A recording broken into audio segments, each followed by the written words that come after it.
ವ್ಯಾಪಾರಿಗಳು ತಗೊಂಡು ಕಟ್ಟಿ ಮಾಡ್ತಾರ ಜನ ತಗೊಂಡು ಕಟ್ಟಿ ಮಾಡ್ತಾರೆ. ಚೆನ್ನಾಗಿದೆ ವ್ಯಾಪಾರ. ಮೊದಲು ಎಷ್ಟು ಇರ್ತಾ ಇತ್ತು ಇದು? ಮೊದಲು ಎಷ್ಟು ಇರ್ತಾ ಇತ್ತು ರೇಟು? ಅಷ್ಟೆಲ್ಲ 68 ಈ ಹಬ್ಬದಲ್ಲಿ 120 ಡಬಲ್ ಆಗಿದೆ. ಚೆನ್ನಾಗಿ ವ್ಯಾಪಾರ ಒಟ್ಟಾರೆ ನಡೀತಾ ಇದೆ. ಇನ್ನೂ ರಶ್ ಇರ್ತಾ ಇದ್ರಲ್ವಾ ರೆಗ್ಯುಲರ್ ಆಗಿ? ಪ್ರತಿ ಹೋದ ಇದಕ್ಕಿಂತ ರಶ್ ಇದ್ರ? ಹೋದ ವರ್ಷ ರಶ್ ಇತ್ತು, ಈ ವರ್ಷ ಜನ ಇಲ್ಲ, ಸ್ವಲ್ಪ ಕಡಿಮೆ ಆಗಿದ್ದಾರೆ. ಅಂದ್ರೆ ಎಲ್ಲ ಬೆಲೆ ಜಾಸ್ತಿ ಆಗಿರೋದ್ರಿಂದ ಜನ ಒಂದು ಹಬ್ಬ ಮಾಡೋದಕ್ಕೆ ಸಿಂಪಲ್ ಆಗಿ ಹಬ್ಬ ಮಾಡ್ತಾ ಇದ್ದಾರೆ.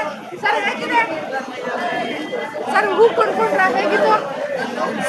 ಮಾಮೂಲಿಗಿಂತ ಸ್ವಲ್ಪ ಜಾಸ್ತಿ ಇದೆ. ಸ್ವಲ್ಪ ಮಾಮೂಲಿ ಹಬ್ಬಗಳು ಬಂದ್ರೆ ಇದು ಸಾಮಾನ್ಯವಾಗಿ ಜಾಸ್ತಿ ಆಗೋದೆ. ಡಬಲ್ ಆಗ್ಬಿಟ್ಟಿದೆ ಅಲ್ವಾ? ಡಬಲ್ ಆಗಿದೆ. ಅದರಲ್ಲಿ ಇದು ಈಗಿನ ಪರಿಸ್ಥಿತಿನಲ್ಲಿ ಈ ಹಬ್ಬಗಳು ಮಾಡೋದೇ ಬಹಳ ಕಷ್ಟ ಇದೆ. ಯುದ್ಧ ನಡೀತಾ ಇದೆ. ಯುದ್ಧ ನಡೀತಾ ಇದೆ. ದುಡ್ಡುಗಳು ಹೇಗೆ ವ್ಯವಸೋದು, ಎಲ್ಲಿಂದ ತರೋದು ದುಡ್ಡುಗಳು? ಈ ಕಡೆ ಗ್ಯಾಸ್ ಸಿಲಿಂಡರ್ ಸಿಗ್ತಾ ಇಲ್ಲ. ಹಬ್ಬಗಳು ಹೇಗೆ ಅಡಿಗೆಗಳು ಹೇಗೆ ಮಾಡ್ತಾರೆ? ಒಬ್ಬಟ್ಟು ಬೇಯಿಸಕ್ಕಾಗಲ್ಲ. ಈಗ ಮೊದಲೆಲ್ಲ 32 ರೂಪಾಯಿ ಒಂದು ಒಬ್ಬಟ್ಟು ಸಿಗ್ತಾ ಇತ್ತು, 32 ರೂಪಾಯಿ ಒಂದು ಒಬ್ಬಟ್ಟಿತ್ತು. ಮೇಡಮ್ ಆಲ್ರೆಡಿ ಎಲ್ಲ ತಿಂಡಿ ತಿನಿಸೆಲ್ಲ ಹೋಟೆಗಳೆಲ್ಲ ಆಲ್ರೆಡಿ 30-40% ಜಾಸ್ತಿ ಆಗಿದೆ. ಏನ್ ನೆಪ ಹೇಳ್ತಾರೆ? ಗ್ಯಾಸ್ ನೆಪ ಹೇಳ್ತಾರೆ. ಬಿಲ್ ಗ್ಯಾಸ್ ಅಂತ ಗ್ಯಾಸ್ ಬಿಲ್ಲು ಸಪ್ರೇಟ್ ಆಗ್ತಾ ಇದ್ದಾರೆ. ಗ್ಯಾಸ್ ಇಲ್ಲ, ಸಿಲಿಂಡರ್ ಇಲ್ಲ ಅಂತ ಸುಮ್ಮನೆ ಒಂದು ಆರ್ಟಿಫಿಷಿಯಲ್ ಇದು ಕ್ರಿಯೇಟ್ ಆಗೋಗಿದೆ. ಎಲ್ಲ ಒಂಥರ ಜಾಸ್ತಿ, ಸ್ವಲ್ಪ ಜಾಸ್ತಿ ಅಥವಾ ಇನ್ನೊಂದು ಸ್ವಲ್ಪ ಜಾಸ್ತಿ ಕ್ರಿಯೇಟ್ ಮಾಡ್ತಾರೆ ಜನ. ಇದೇನಾಗುತ್ತೆ ಅಂತ ಹೇಳಿದ್ರೆ ಉರಿಯೋ ಮನೆಯಲ್ಲಿ ಗಳ ಹಿರಿಯವರು ಎಲ್ಲ ಜಾಸ್ತಿ ಕ್ರಿಯೇಟ್ ಮಾಡ್ತಾರೆ, ಸ್ವಲ್ಪ ಜಾಸ್ತಿ ಮಾಡ್ತಾರೆ ಎಲ್ಲ. ನಿಮ್ಮ ಹೆಸರು ಸರ್? ನಂದಕುಮಾರ್ ಅಂತ. ನಮಸ್ಕಾರ ಮೇಡಮ್. ಸರ್ ನಮಸ್ಕಾರ. ಹೇಗಿದೆ ಸರ್ ರೇಟ್? ಹೂವಿನ ರೇಟ್ ಹೇಗಿದೆ? ಹೇಗಿದೆ ಹೂವಿನ ರೇಟ್?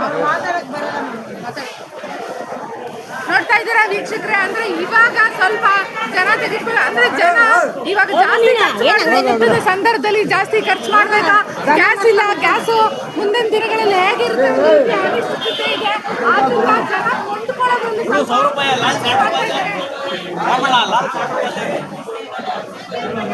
ನೋಡಿ ಬಿಡಿ ಹೂಗಳು ಬಂದಿದ್ದಾವೆ. ನಮಸ್ಕಾರ ಯಜಮಾನ್ರೆ. 100 ರೂಪಾಯಿ ಕೆಜಿ. 100 ರೂಪಾಯಿ. ಈಗ 2 ಹಬ್ಬ ಬಂದಿದೆ, ರೇಟ್ ಹೇಗಿದೆ? ರಂಜಾನ್ ಇದೆ ಮತ್ತೆ ಯುಗಾದಿ ಇದೆ. ಹೇಗಿದೆ ಹಬ್ಬದ ರೇಟ್? ಕಡಿಮೆ ಆಗಿದೆಯಾ, ಜಾಸ್ತಿ ಆಗಿದೆಯಾ? ಎಲ್ಲ ಡೌನು. ಜನ ಕೊಂಡ್ಕೊಳ್ತಾ ಇದ್ದಾರಾ? ಎಲ್ಲಿಂದ ತರಿಸ್ತೀರಾ ಹೂನೆಲ್ಲ? ಮಾಗಡಿ. ಅಂದ್ರೆ ಬೆಂಗಳೂರಿನ ಸುತ್ತಮುತ್ತ ಇರೋ ಪ್ರದೇಶಗಳಿಂದ ಹೂವು ಬರ್ತಾ ಇದೆ. ಆದ್ರೆ ಜನ ಕೊಂಡ್ಕೊಳಕ್ಕೆ ಇನ್ವೇಟ್ ಆಗ್ತಾ ಇದ್ದಾರೆ. ಒಂದು ಅವ್ರ ಮನೇಲಿ ಅಡುಗೆ ಮಾಡಕ್ಕೆ ಗ್ಯಾಸ್ ಸಿಲಿಂಡರ್ ಇಲ್ಲ, ಮತ್ತೆ ಪೂಜೆ ಮಾಡುವಾಗ